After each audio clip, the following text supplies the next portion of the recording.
All right. Well, thank you for joining us today. My name is Andrea Monero, and before we get started, I just want to go over a few housekeeping items. So this session is being recorded, and we will share the recording slides and any resources within a week. We ask that you please keep yourself on mute.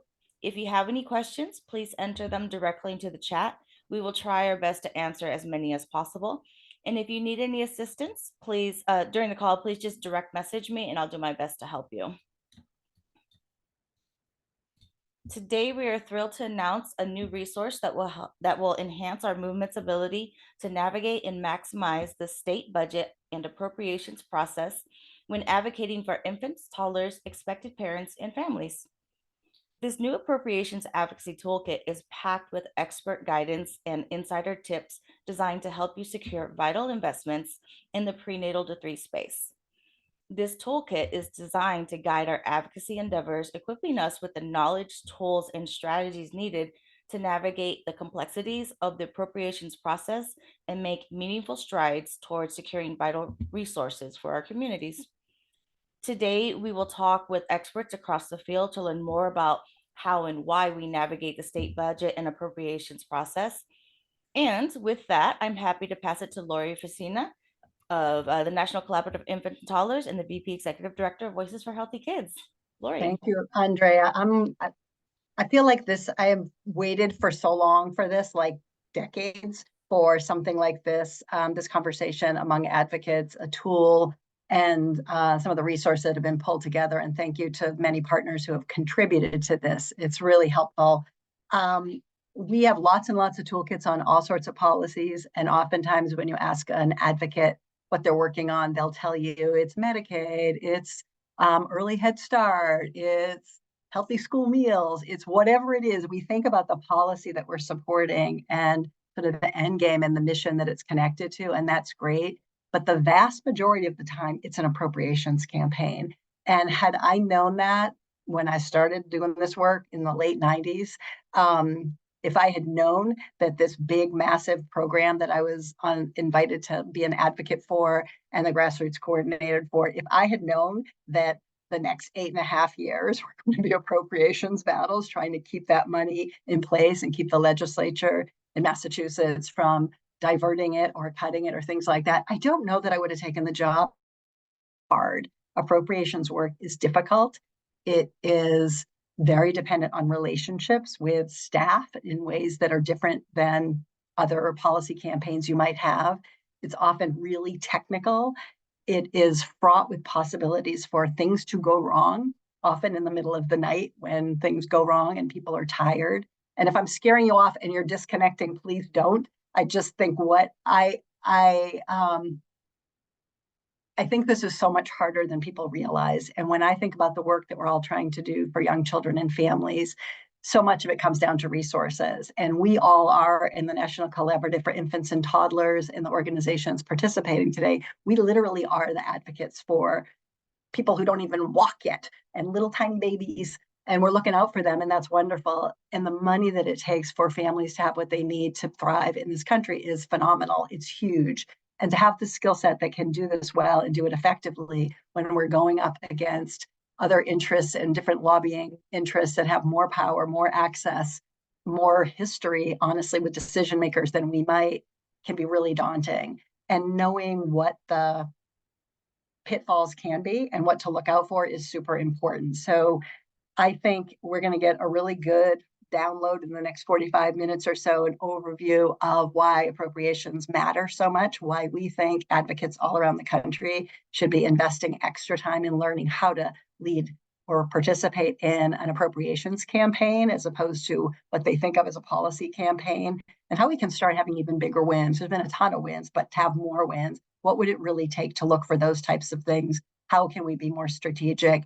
At the end, you're going to get access to an incredible toolkit, lots of information about follow-up, training, technical assistance, ways to roll that out. But we're gonna really start by sort of grounding everybody in appropriations. The one other thing that I did not mention about why I think these are hard campaigns is they're annual. They don't go away, or maybe in some states they're biannual. But oftentimes, like, you have this fight this year and you might win it, you might get level funding, or you might get an increase or whatever that is, and that's great. But guess what? probably within 6 months of getting it approved by the legislature and the budget signed by the governor, you're starting again to try to influence the governor's budget. It is exhausting. I can see Libbie nodding, like, this is really exhausting. And it's a really hard way to keep your advocates excited and engaged. Sometimes your coalitions can get like, oh my God, this is so boring. We keep doing the same thing over and over again. And even your legislative champions can get a little tired of having that same song singing year after year after year when there's other squirrels to chase out there in the world. So this is challenging. This is really hard. Really thank our friends at M&R Win for doing some great work pulling this together. And I think I know you'll continue to help us with consulting and using good practices from your other clients. So we are hoping that you're going to love this. I'm hoping people in the chat could just put a yes or no. If you've ever led an appropriations campaign, put a yes. If you have not led an appropriations campaign, put no, because that'll give the speakers to come a little sense of who's in the audience. And I think that is all I have to say. I'm excited about doing this. I'm excited about figuring out ways to be able to raise way more public dollars for infants and toddlers and young families. And I think this is the crew to do it. And with that, I am going to pass it to my colleague, Danielle Patterson in Indiana. So Dannie, take it away. Thank you, Lori. I really appreciate your opening comments. Hi, everyone. I'm Danielle Patterson. I'm the National Policy Consultant for Voices for Healthy Kids. When we crafted this toolkit, we anticipated what advocates might need to be successful. We included resources that will help you shift your thinking and approach to problem solving to align with an appropriations mindset rather than the mindset required to pass a bill into law.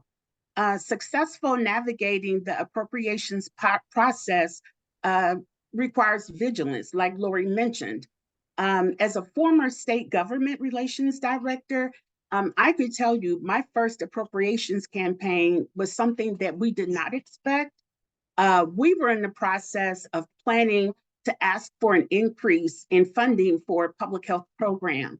And all of our materials, our talking points, we were meeting with lawmakers, was really about increase, increase, increase.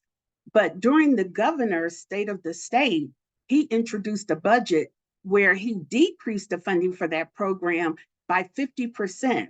So my first lesson I learned was to pivot. We had to pivot from an ask to really a sustainability campaign very quickly. There was no time to really change documents. We really just had to say sustain the current funding instead of asking for that increase. The next lesson that I had to learn is that we had to put together a well thought out campaign plan. We needed lobbying, a plan for lobbying, grassroots, media advocacy to be successful. And we implemented those 3 steps. But every step of the way, because the governor had asked for a decrease in this program, the House passed a budget decreasing the funding by $5 million. The program was funded at $10 million. The House budget was at $5 million. We said, okay, take the fight to the Senate. We took the fight to the Senate. The Senate budget passed with the same $5 million. And so you think that's it, right? That the fight is over. No, my third lesson, we had to learn to stand the fight until sine die. You still have time to make something happen in conference committee. And what our campaign came down to, with lobbying support, my lobbyist and I stayed in the State House late at night to 2:30 a.m. talking to budget committee members as they left the room to go to the restroom, to grab a bite to eat, to grab a drink. We met with each of them in the final hours asking for the program to be sustained at $10 million. And one lawmaker came out. We have received a bunch of no's, but one lawmaker came out. He said, what in the heck are you guys doing here? And we said, well, we're trying to keep the program funding at $10 million. He said, well, you're not going to get 10 million, but I can keep it at 8. Will that be okay? And it wasn't a total loss. It wasn't a total win, but we were able to at least get $8 million in the funding. And so that's appropriation campaigns in a nutshell. Do not give up, continue to fight, learn to pivot, and also have a well thought out campaign. The value of collaboration within the movement.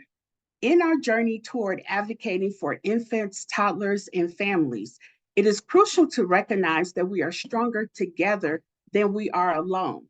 The appropriations process can be daunting with its complexities and challenges, but by sharing our knowledge, experiences, resources, we can navigate these obstacles more effectively.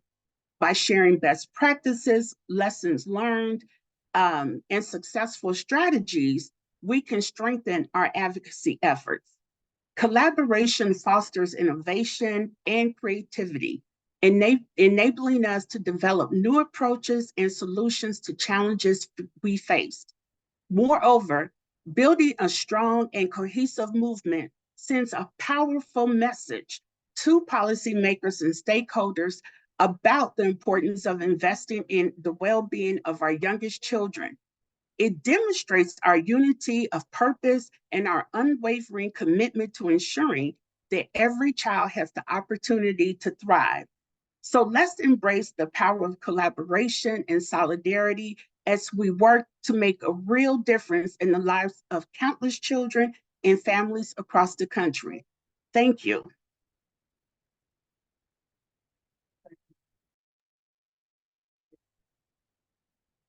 Oh, I'm sorry. I'm turning things over to my counterpart, Joshua Harris. Sorry about that. No worries, Danny. Thank you so much for sharing your personal experience and kind of what it looks like to run state appropriations campaigns. That's great. I'm Joshua Harris, Senior Manager of Communications for the NCIT and Voices for Healthy Kids. And we're going to talk a little bit about communications, advocacy communications for appropriations campaigns. This is extremely important. I've spent my career as an advocate for equitable systemic change on the community, local level, local, state, and federal level. And during that time, I've learned that we have to be very clear when we communicate what that change looks like in specific terms. We have to be able to articulate a clear and compelling narrative that highlights the critical importance of investing in health, well-being, and future success of expecting mothers, families, infants, and toddlers. And that means emphasizing tangible benefits for our proposed appropriations, whether it's improved access to prenatal care, high quality early childhood education, or affordable childcare options.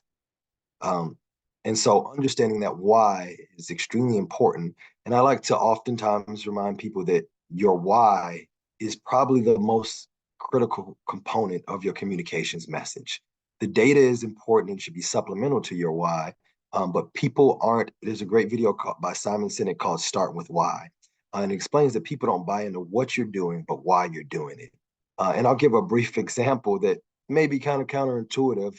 A lot of you may have seen or heard in the news recently what's been happening with Boeing and their aircraft. And we've had doors that have flown off planes in mid-air. And yet, I don't know anyone personally who's canceled their vacations or plans to travel. And airline sales, ticket sales seem to be consistent, right? And so what that says to me is that the individuals who are flying find their why and their reason for traveling more important than the actual data of what's happening in the planes, right? Which may seem counterintuitive and like crazy who would do that. But the reality is that that's how important our why is sometimes. And that includes when we're meeting with legislators. Data should be supplemental, but the why is a very critical component of our communications and our messaging with that. Another component of that is how we communicate. Equally as important is the tone and manner in which we convey our message. We have to be able to strike a balance between passion and professionalism, ensuring that our communications are heartfelt and credible, right? Speaking with authority and expertise enhances our credibility and increases our likelihood that our messages will resonate with policymakers, stakeholders, the media, and our supporters. And so I've been in rooms several times where someone has been very loud and very wrong, but they were confident in how they conveyed their message.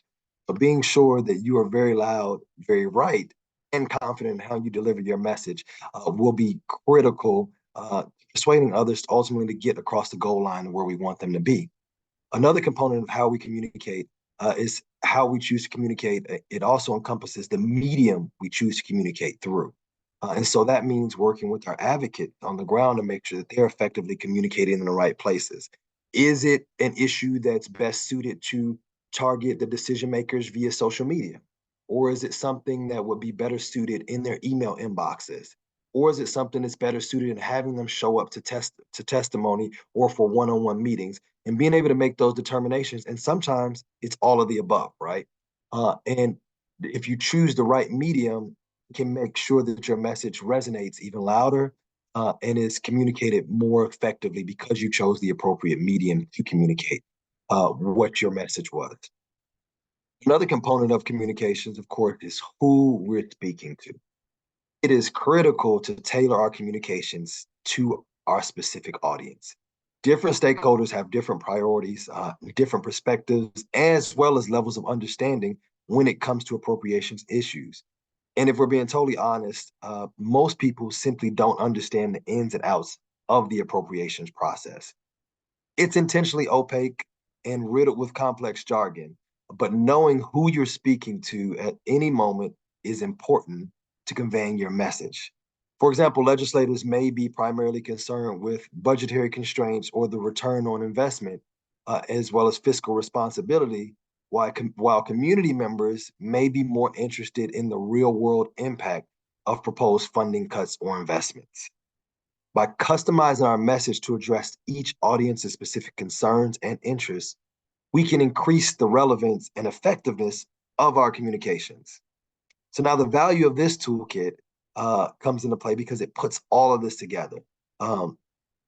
It's packed with helpful information to keep our movement focused on how to effectively communicate on a topic that's known to be challenging, confusing, and intentionally vague. But when done right, it can be incredibly valuable to understand the process and communicate our message effectively. Ultimately, appropriations communications are a powerful tool for raising awareness, building support, and driving action for pregnant mothers, families, infants, and toddlers. By carefully crafting our messages and delivering it with conviction, credibility, and tailoring it specifically to our audience, our intended audience, we can maximize our impact and advance our appropriation advocacy goals. And so this was just a high-level overview. And as you dive into the appropriations toolkit, we go into more specific detail on what some of these communications examples are and how you can best utilize them in your appropriation campaigns. And so I'm also excited to introduce our incredible partner, Elizabeth Gaines, the executive director of the Children's Funding Project. Elizabeth has deep expertise in state and local budgeting and appropriations on behalf of children and families. And thank you so much for joining us today, Elizabeth. We're excited to hear from you. Yeah, thanks, Josh. And thanks to the whole Voices team for taking the time to put all this toolkit together. It's incredibly useful. And I think back to, 20 some years ago when I was just fumbling around trying to advocate in my home state in Missouri. It would have been really nice to have something like this as I was getting started. So, and something you said just struck me. One of the things I tell our team all the time is that when you're communicating with policymakers and appropriators in particular, what you said is so spot on. And I use the shorthand of people, data, and money. And so it's like you want to have in your back pocket stories that the policymakers who think about anecdotal information, stories from their community, that's going to affect what they want to do. Data, some of them are really responsive to data and they want to see, is this thing that you're asking for going to work and what are the numbers, right? And then others are really just about the bottom line, so the money, right? Like they want to know what's the fiscal impact of doing this. So having all three of those things sort of in your back pocket at any given moment is incredibly helpful, I've found. So like I say, most of my career has been spent advocating for children and youth, and I've just seen the power that can come from being coordinated across a state and being on message with your partners across the state. And one of the things that, we say a lot here at Children's Funding Project is, yeah, it's true, what gets measured gets done, but it's also been my experience that what gets budgeted gets done. We even have pens. We even have pens that have that little quote on it because we feel it so deeply. And state budgets and appropriations can be incredibly opaque and daunting. And I know that I've stumbled through that for a lot of my career. One example that I was thinking would be useful to share is y'all will remember when the COVID relief money started flowing, right? And we were working with someone in Alabama, a really wonderful childcare provider organizer, Lenise Emanuel. And so the ARPA money's coming out. She's like, hey, I'm talking to all these childcare providers out there, and I'm going to try to go get the state to give us a couple $100,000 to really support these childcare providers. And I said, whoa. Let's go back and look, because in Alabama, you actually received through CCSG, the stabilization grant, $450 million. And 10% of that should be going to, administration, technical assistance, supply building, the kinds of exact things she was talking about wanting to do with childcare providers. I was like, march back in there. Don't ask for, $100,000.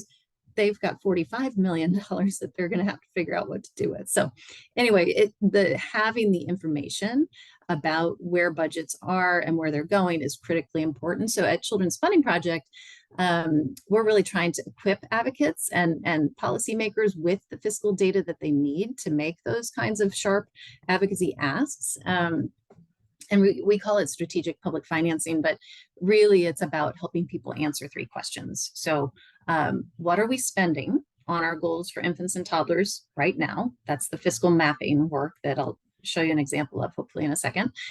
What's the true cost of investing in those goals that we have for our kiddos in full, and being real about the full cost?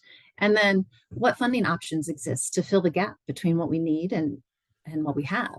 And that's where really doing some revenue options research and strategy work is important. So, strategic public financing, with these answers, then you can really walk in confidently to budget holders and say, I've done my homework and here's the deal, right? And I know I spent a lot of time when I was an advocate in Missouri, sort of asking for what I thought we could get rather than asking for what we actually needed to make things go. And so at that time, it was, securing tobacco settlement dollars for positive youth development. And I'd go from office to office talking to legislators, and they'd say, well, what are we spending on youth development in the state right now? And I'd say, I don't know, because it's spread all over and it's hard. It is opaque and it's not clear.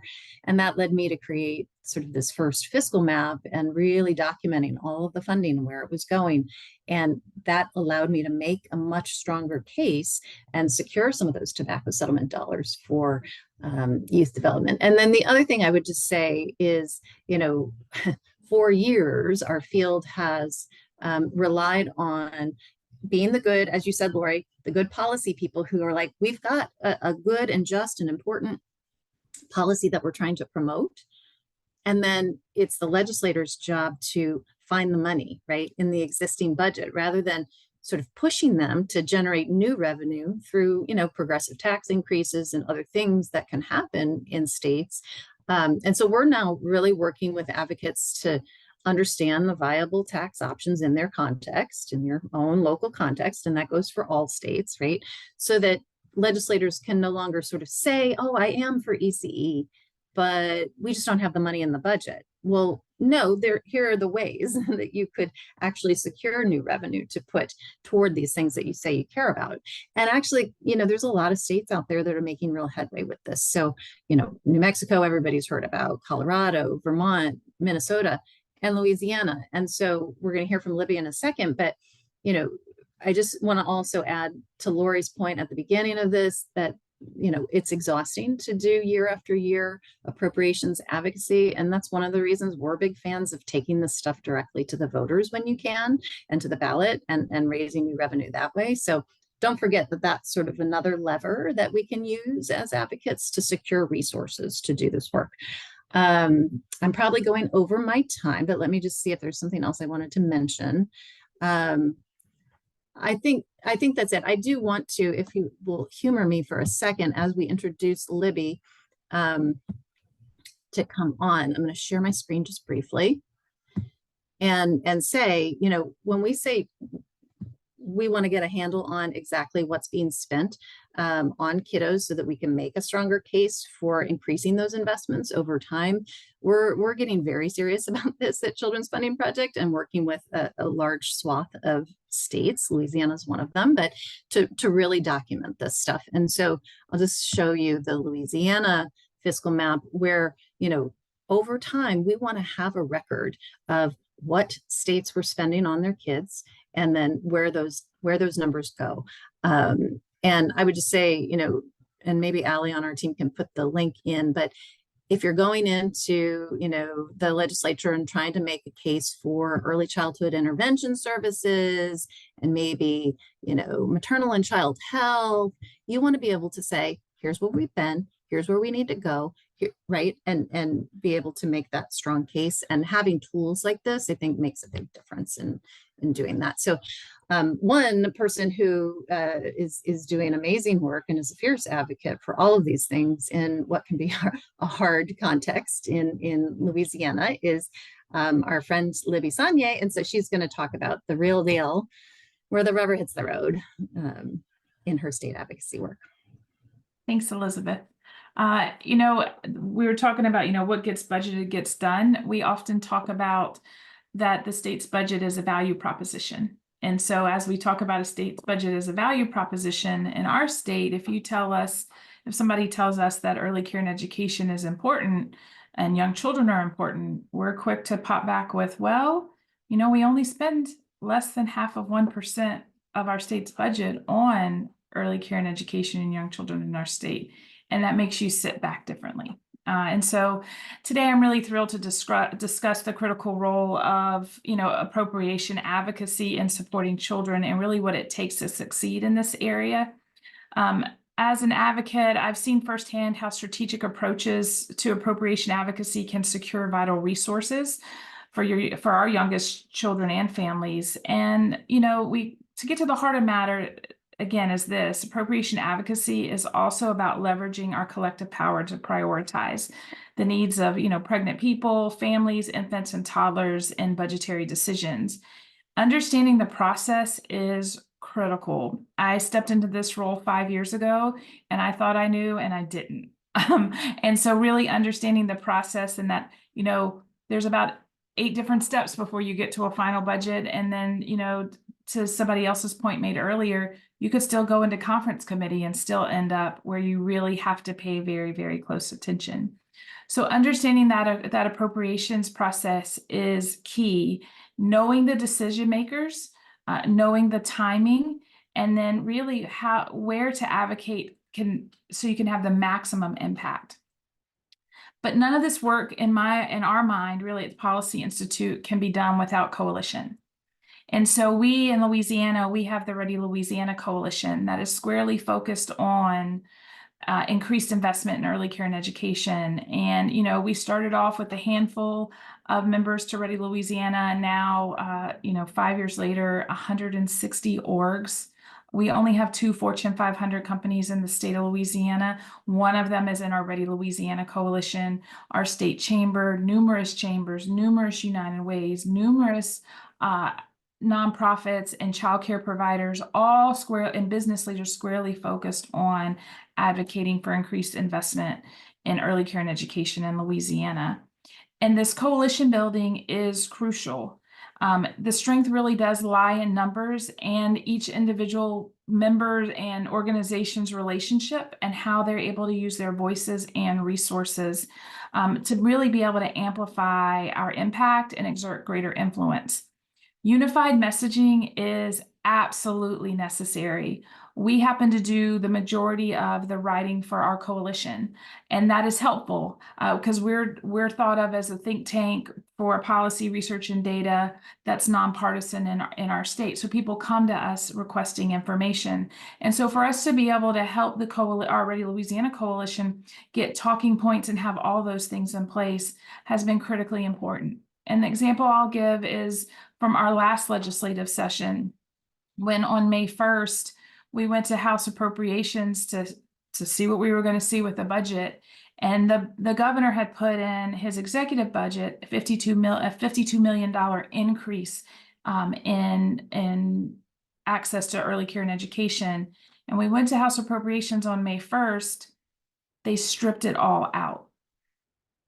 But it was fortuitous that it happened to be Early Ed Day at the Capitol that day.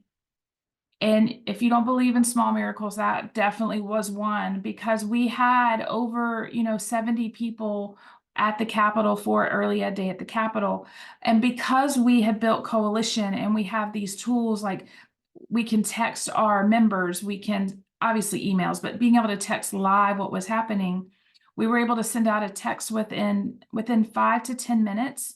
You had no less than 50 of our coalition members running down to House Appropriations. They knew where it was because we helped prepare them. They knew they needed a red card. They filled it out and they were ready. And when I tell you the House Appropriations chair looked like, what in the heck just happened? It was raining red cards. And because we worked on really coordinated and collaborative messaging, our members knew what to say. And so when a House Appropriation chair and House Appropriation members wanted to go tit for tat for coalition members, they weren't having it. When the Appropriations chair said, we put money in the 4-year-old program, our coalition said, that's good, but you took out all of the new money for childcare. And he really got frustrated, and he has been an amazing ally, but they just could not keep up with the information that the coalition was ready at, moments notice to really flood. So much so they had to cut us off at a certain point. But that's the power of coalition. And all through that last legislative session, we were able to lean into partners. And so what we were able to do, if you think about like being creative as we do geofencing around our Capitol. When we had $52 million pulled, we shifted the geofencing just a little bit with the messaging. But what we also did is we had a donor that was willing to donate enough money to have full page, full color ads in all the papers in Louisiana. We also were able to lean into one of our coalition partners, the Power Coalition for Equity and Justice, who are nothing short of amazing. And they were able to pick up the tab to do digital billboards across the state. So we were able to design those quickly, get those out. And they also helped support a radio ad campaign too. And because at no point you weren't hearing about saving the seats, which was the campaign, is to save the seats. You were in it. People were inundated all the time. And because of the geofencing messaging, our elected officials, if you're within 5 miles of the state capitol right now, and we're in session right now, you're going to have a Louisiana pop up and look at you, a baby look at you, and talk about increased investment in early care and education. And I think being creative is really, really important. And to the other piece of being nimble, you've got to be able to turn on a dime when you think you're going to be asking for, as we have for the last couple of years, an increased amount of $15 million a year, to realize you have had 52 of that just pulled and you have to go on defense and protect. I would say in this legislative session, we were going to ask for another $115 million again, but we have a brand new governor, and he maintained the $87 million that we have fought for over the last number of years. So we are in the mode of, we're going to protect what we have. But again, this being creative in your messaging and your communications, being very, very nimble is increasingly important. And then knowing who your coalition members are and who they have relationships with, because they have relationships with our elected officials. They can pick up a phone and they will listen. And that's been increasingly important in our state. So I'll say this in closing. I do want to really emphasize the power of appropriations and advocacy to drive positive change. What we have seen in the last 5 years in Louisiana is incredible. But that was like 15 years of work to get there. So it's a long game strategy. And we really can build a brighter future for all children and families by working together, staying informed, like that unified messaging is important, and advocating passionately. You're not going to walk into the Capitol and not see one of our team members or one of our coalition members that people don't know what they're advocating for. You know, I'm going to get pulled out of a committee meeting at the Capitol because somebody wants to talk about a certain bill, and that's where you want to be. You have to be accessible, and they have to know that you're there and that you're informed at the end of the day. And also, that's where really like a resource toolkit like this comes into play. It shares this vital information that's been tested in the field and can be leveraged to continue growing and sharpening our collective skills. Together, we know that we can make a difference. And in Louisiana, we use the phrase, if you want, and it's the proverb, if you want to go fast, you go alone. But if you want to go far, you go together. And it takes all of us to be able to go far for the children and families in our community. And you know what? They deserve it. And part of them deserving it is that we have to be watchful and educated and making sure that we know what's going on, particularly in the appropriations process. Because as someone said earlier, if you're just going after bills upon bills and you're not keeping your eyes on the bottom dollar, you're not going to be able to move the things that you want to move. So I really thank you all for having us in this, having the spotlight on the work that we all do in the appropriations area. It's important for us all to be here. Thank you. Turn it over to Katie. Thanks, Libbie. Hi, everyone. I am Katie Bishop-Kendrick. I am one of the National Senior Advocacy Consultants with Voices for Healthy Kids in the NCIT. A huge thank you to Libbie, Elizabeth, Joshua, Danielle, and Lori for digging into the value of appropriations advocacy campaigns and exploring strategies for driving positive change in the PN3 movement. Shortly, we're going to be putting a link to the toolkit in the chat box. You'll see that it is full of tons of helpful resources, and it's really helpful for everyone, from the folks that are just starting out and have never worked on an appropriations campaign before to folks that have been doing this for a number of years now. You'll find tips in there around understanding the budgeting process, lobbying for appropriations, campaigning, communications, organizing, and so much more. And you probably wonder why we haven't been digging into all of the tools on this webinar. But this is really just the first step in a whole bunch of different supports that we're going to be able to provide around appropriations campaigns. So we're going to be pulling together targeted trainings, webinars, short explainer videos, and even office hours with experts, where you'll be able to receive personalized guidance and support for your advocacy efforts. And so on the next slide, you'll see there is a QR code here for a survey, and there's also a link in the chat box. We would really appreciate everybody taking this survey, because this is going to help us determine which topics we should prioritize for those additional trainings. And we are ending a little bit early, so hopefully you can just take some time right now to really share what you think would be most valuable to you, because we want to make sure that the resources we're putting together are going to help you all in your campaigns. And in closing, I just wanted to mention, there are a ton of really great tools in this toolkit for you to start digging into. If you do need additional technical assistance support, Voices for Healthy Kids and the NCIT is here to help. And so I am putting a link to, or throwing a whole bunch of links at you, but I'm also putting a link to our technical assistance portal, where if you need support around appropriations campaigns or other support for your advocacy campaigns, you can go there and fill out a short form, and we'll be in touch with you to help in providing you some technical assistance. So thank you, everybody, for being on the webinar today, to our great speakers, and for all of you that are out there working on these campaigns that are going to help support children and families across the country. So thank you for your dedication and commitment to this movement, and thank you for helping to advocate for a brighter future. So thanks, everyone.